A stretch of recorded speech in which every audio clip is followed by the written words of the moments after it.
Bocah itu tidak pernah menyangka bahwa hanya dengan mengaktifkan tulang tangan biasa, ia akan menarik perhatian malaikat maut dan malaikat. Kedua belah pihak bertempur hebat untuk merekrutnya. Malaikat maut menjanjikannya posisi sebagai penyihir maut agung, dengan statistik maksimal sebagai penyihir. Malaikat juga menjanjikannya gelar penyihir kuil. Dihadapkan dengan tawaran yang begitu menggoda, bocah bernama Hu yang justru menolak malaikat maut. Ternyata, ini adalah dunia di mana game dan realitas telah menyatu. Hal ini menyebabkan monster dari game tersebut muncul di bumi. Iblis, yang dipimpin oleh malaikat maut, muncul, membantai manusia. Manusia tidak berdaya melawan mereka. Bahkan Hu Yang, dengan kekuatannya yang biasa saja, tidak gentar di hadapan malaikat maut. Namun, akhirnya ia terbelah dua oleh sabit malaikat maut. Ia tidak rela. Saat itu juga, sistem memberinya kemampuan generasi. Adegan berganti. Di dalam kelas, Hu Yang tiba-tiba berdiri dan berteriak, "Aku tidak rela." Semua siswa langsung menatapnya. Guru pun marah besar. "Hu Yang, kau kenapa berteriak-teriak? Kau ini murid bodoh. Apa yang tidak kau relakan dari ujian masuk perguruan tinggi? Duduk, jangan mengganggu ketertiban ujian." Hu Yang terkejut. Ia ternyata masih hidup. Saat itu juga, pengumuman terdengar. Ujian masuk perguruan tinggi akan dimulai dalam 5 menit. Harap bersiap-siap. Ujian masuk perguruan tinggi, apakah ia terlahir kembali 10 tahun yang lalu? Di hari peluncuran game Tianqi, ia melihat cincin di tangannya. Ia ternyata membawa cincin game Tianqi kembali bersamanya. Cincin Tianqi adalah media untuk memasuki game Tianqi. Apakah ini berarti ia bisa masuk ke dalam game lebih awal? Guru, yang melihat Hu Yang mengabaikannya, menarik kerah bajunya dengan marah. "Dasar sampah, Hu Yang, aku sedang bicara padamu. Kau tuli atau bodoh, percaya atau tidak? Aku akan mengusirmu sekarang juga. Keluar, mulutmu kotor sekali, selalu bicara sampah. Kau pikir kau pantas dihormati? Aku ingat kau, saat kiamat tiba. Kaulah bajingan yang mengorbankan murid-murid dan melarikan diri." Setelah mengatakan itu, ia berbalik dan pergi. Ujian masuk perguruan tinggi sialan. Aku mau main game Tianqi. Orang bodoh ini akan segera mengerti apa arti Tianqi. Para siswa memandangi punggung Hu Yang dan menganggapnya keren. Hu Yang ingat betul bahwa Tianqi akan segera merambah ke semua aspek kehidupan. Saat itu, mata uang game akan setara dengan mata uang nyata. Satu senjata bisa ditukar dengan mobil mewah, bahkan menjadi mata uang antar negara. Ada yang kaya raya berkat game Tianqi, dan ada juga yang jatuh ke dalam jurang kemiskinan. Tapi di balik peluang dan bahaya ini, invasi game yang lebih brutal. Api perang menyapu seluruh dunia. Peradaban runtuh, umat manusia hampir punah. Namun, manusia tidak kehilangan harapan. Mereka bersatu untuk bertahan hidup, dan berjuang sampai orang terakhir tumbang. Tapi setidaknya, takdir memberinya kesempatan kedua. Game Apokalipse belum dirilis. Hu Yang merasa dia bisa mencobanya. Mungkin dia bisa masuk ke dalam game lebih awal. Dengan begitu, dia bisa mengubah roda takdir. Dia memutar cincinnya, dan cahaya menyilaukan meledak. Tubuhnya berubah menjadi partikel. Pembimbing game itu adalah seorang kakek berambut dan berjanggut putih. Berbeda dengan game lain yang biasanya dipandu oleh wanita seksi. Tapi Hu Yang tidak peduli. Dia tidak menyangka bisa benar-benar login. Kakek itu kemudian memberinya 5 pilihan kelas. Hu Yang sudah memutuskan, dia akan memilih Warlock. Nantinya dia akan berganti kelas menjadi yang serbaguna. Dia tidak mau lagi memilih Mage, kelas yang banyak menguras uang. Tiba-tiba, sebuah pesan muncul di sistem. Perintah salah, kelas tidak dapat diubah. Hu Yang menggerutu. Apa-apaan ini? Dia belum memilih kelas. Kakek itu menyarankannya untuk melihat panel atributnya. Astaga, yang benar saja, setelah terlahir kembali, dia masih menggunakan akun lamanya. Parahnya lagi, level dan atributnya di reset. Hu Yang bertanya apakah ini ulah kakek itu. Kau tahu betapa sulitnya melatih mage? Uangku habis tak bersisa. Melihat itu, kakek tersebut langsung kabur. Tapi Hu Yang masih punya secercah harapan. Dia memeriksa inventarisnya. Kosong melompong, emas, perlengkapan, dan material di akun lamanya tidak ada yang terbawa. Reinkarnasi macam apa ini? Tiba-tiba, dia menemukan sebuah tulang jari. Tulang jari kematian. Saat kau menatap jurang, jurang itu juga menatapmu. Tulang jari ini payah sekali. Tidak ada deskripsi, efek, atau apapun. Mana bonus reinkarnasiku? Selamat kepada Musen, pemain pertama di dunia Apokalipse. Memperoleh gelar eksklusif pemain pertama. Manusia tercepat. Memperoleh paket pemula mage. Hu Yang menyuruhnya pergi. Manusia tercepat. Apanya? Meremehkanku. Ya, kau pikir aku mau pakai gelar ini? Tapi sedetik kemudian, sikapnya berubah 180 derajat. Bonus atributnya lumayan juga. Kecepatan gerak dan kecepatan nim mantra meningkat 20%. Hindaran dan pertahanan meningkat 5%. Dia tidak sabar untuk mencari masalah dengan babi hutan. Pertama, Dia melancarkan bola api kecil. Tapi daya serangnya benar-benar lemah. Sepertinya sudah terlalu lama jadi bos besar. Tadi agak sombong. Dia berbalik dan lari. Hei, hei, hei. Jangan gegabah. Dulu. Dengan satu serangan instan. Aku bisa menghabisi kalian semua. Percaya atau tidak. Tiba-tiba, terdengar teriakan minta tolong. Terlihat seekor babi hutan raksasa sedang mengejar seorang wanita. Wanita itu terlihat sangat ketakutan. Pakaiannya hanya cukup untuk menutupi tubuhnya. Sistemnya sangat jeli. Segera memintanya untuk menyelamatkan wanita itu. Hadiah setelah menyelesaikan misi. 20 emas. 500 poin pengalaman. Hu yang merasa sangat beruntung. Misi tersembunyi dengan kemungkinan kecil ini pun bisa diaktifkannya. Lalu ia membuka tangannya. Menunggu wanita itu berlari ke pelukannya. Siapa sangka. Detik berikutnya. Ia menamparkan wajah wanita itu. Tidak hanya wanita itu yang terkejut. Raja babi hutan pun tercengang dengan tindakannya. Satria, kenapa kau? Aku hanya, Hu yang memotong ucapannya, hanya sedang mengumpulkan jamur ketika bertemu Raja babi hutan. Lalu dikejar olehnya. Satria, bagaimana kau tahu? Hu yang langsung menyombongkan diri. Aku juga tahu, waktu kau kecil. Kau memasukkan kata ke dalam gentong air milik pawang tetanggamu. Dan kau tidak memakai celana dalam hari ini. Aku juga tahu kau berpura-pura menggodaku. Lalu memanfaatkan kesempatan. Tiba-tiba, tubuh wanita itu dipenuhi benang merah. Kau tahu terlalu banyak. Lalu ia mengeluarkan tawa yang menyeramkan. Beraninya kau mengintip pikiranku. Matilah kau, manusia, manusia. Hu yang berteleportasi ke belakang Raja babi hutan. Sambil bercanda, ia berkata, Bung babi, kalian main duluan. Raja babi hutan belum sempat bereaksi. Wanita itu sudah menyerangnya. Enyahlah. Mendengar itu, Raja babi hutan murka. Apa dia tidak punya harga diri? Ia pun meraung dan menerjang wanita itu. Namun, Raja babi hutan bahkan tidak menyentuh ujung baju wanita itu. Ia sudah dipotong dadu. Sekarang giliranmu. Hu yang mendapat ide. Tunggu dulu, kau terlihat. Kata-kata itu berhasil menghentikan wanita itu. Hu yang memanfaatkan kesempatan untuk melancarkan bola api besar. Wanita itu terkejut dan terbakar. Pakaiannya yang sudah compang camping menjadi semakin robek. Manusia licik dan terkutuk. Beraninya kau menipuku. Sifat jahil Hu yang muncul lagi. Ia memberinya bola api lagi. Begitulah. Wanita itu mengejar Hu yang di hutan. Ia ingat di kehidupan sebelumnya ada pemain yang punya strategi. Wanita itu akan lumpuh jika keluar dari hutan sejauh 10 meter. Dan sekarang, posisinya tepat 10 meter di luar hutan. Dia mengacungkan jarinya dengan menantang. Kalau berani, datang dan lawan aku. Gadis itu tidak curiga. Dia mengulurkan tangan untuk menangkapnya. Tapi hal aneh terjadi. Hanya beberapa sentimeter dari Hu Yang. Tangannya seperti ditarik oleh kekuatan tak terlihat. Dia tidak bisa bergerak sedikit pun.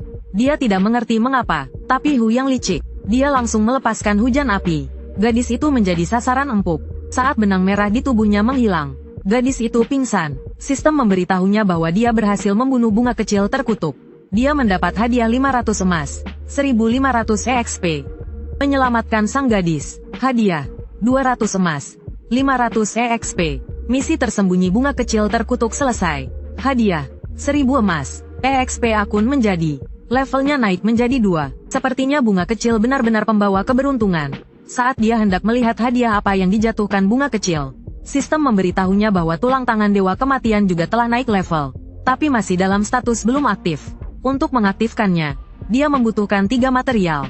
Inti pohon dewa, 3000 perban mumi, dan 3000 porsi darah kering. Hu yang merasa frustrasi. Apa kau serius? Butuh banyak sekali material untuk mengaktifkan satu benda? Saat ini, dia tidak terlalu memikirkannya. Material bisa dikumpulkan perlahan.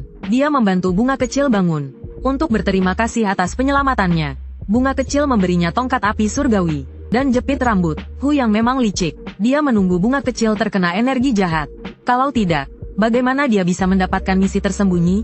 Dia langsung mengenali tongkat api surgawi sebagai perlengkapan ungu. Nanti dia akan pergi ke desa pemula untuk mengidentifikasi kualitasnya. Misi tersembunyi ini memang menguntungkan. Kemudian, sistem memberikan misi untuk mengantar bunga kecil kembali ke desa.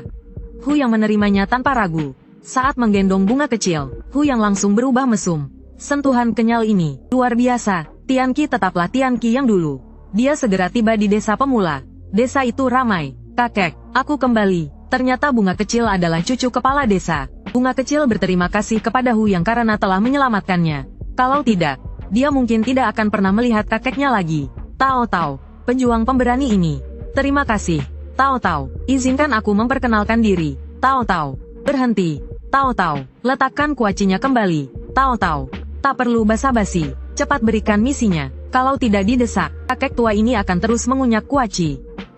Dan kebanyakan omong kosong, siapapun pasti tidak tahan. Masih ada sisa energi iblis di dalam tubuh Xiao Hua.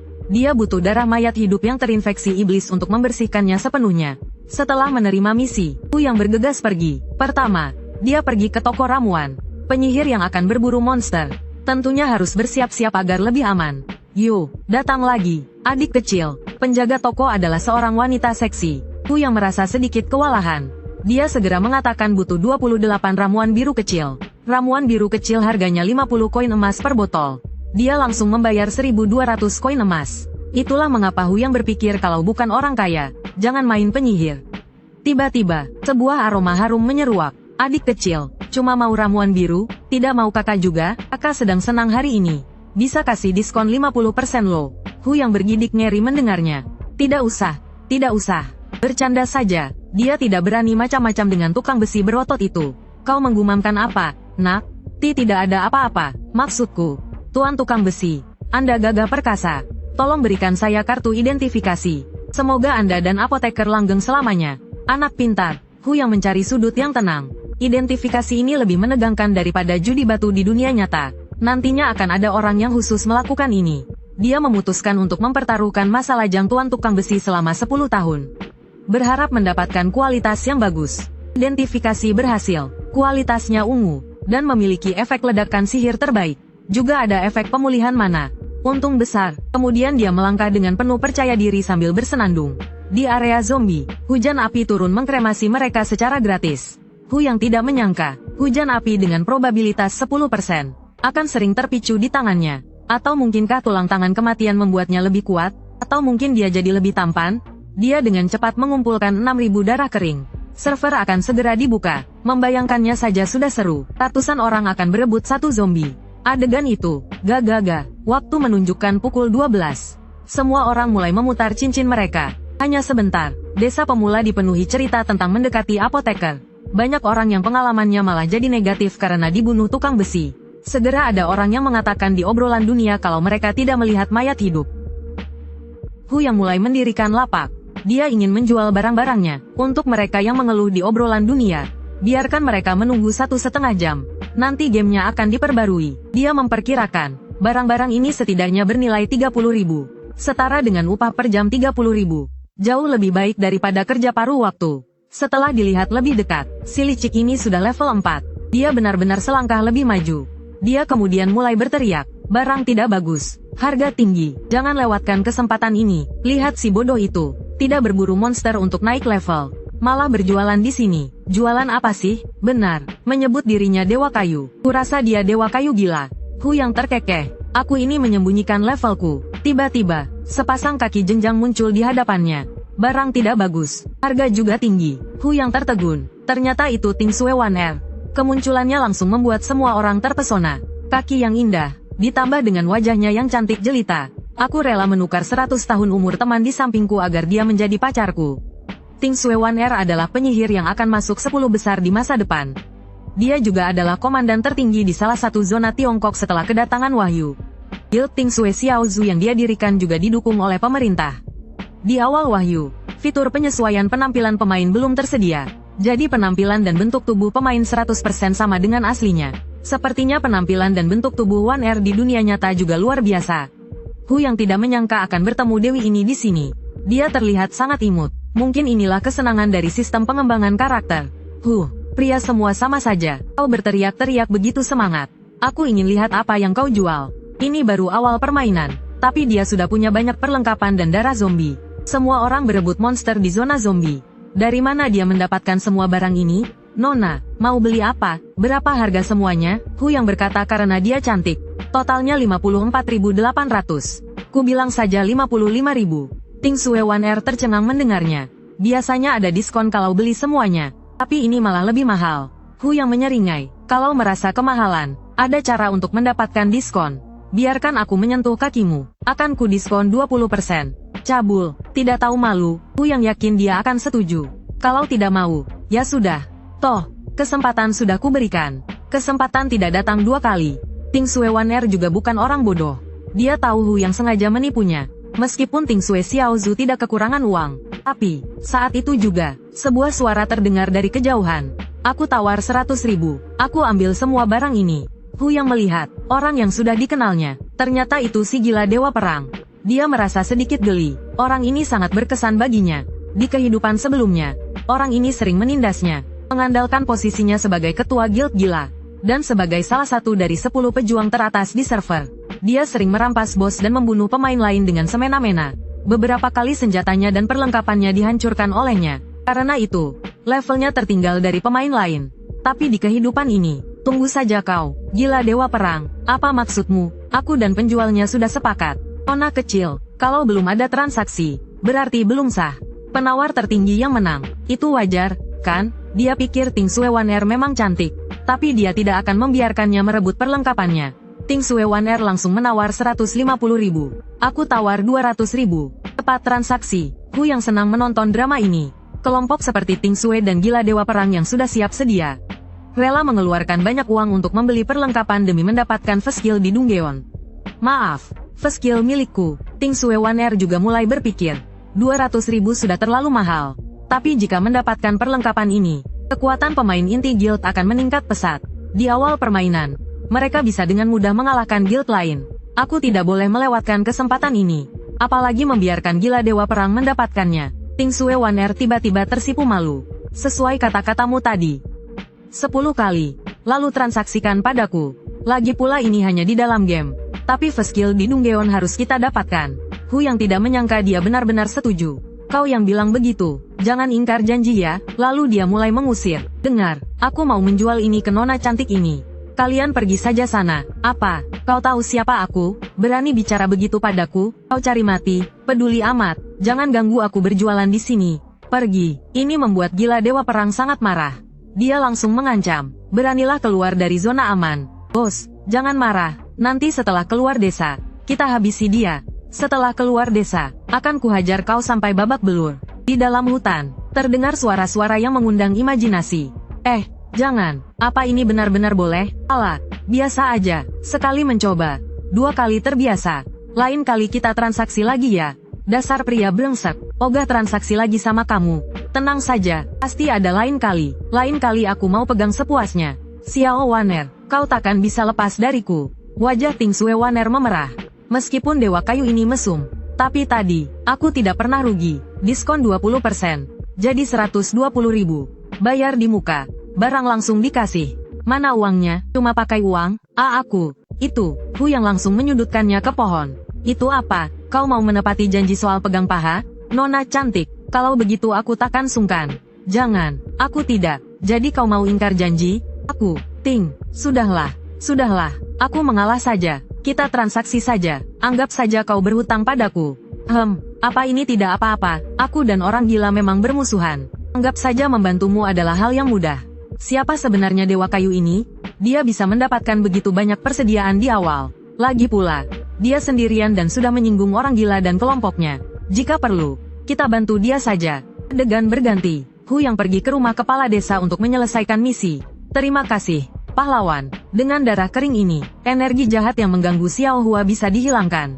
Ngomong-ngomong, banyak penduduk desa yang diserang monster. Perbannya agak kurang. Sudah, jangan makan kuaci terus. Cuma cari perban saja, kan? Hu yang tiba-tiba teringat 400 poin potensial yang belum digunakan setelah naik level. Dia menambahkan semuanya ke serangan sihirnya. Dalam hal pengalaman, lili, dan emas, dia sudah jauh meninggalkan para pemula. Memang aku Dewa Hu.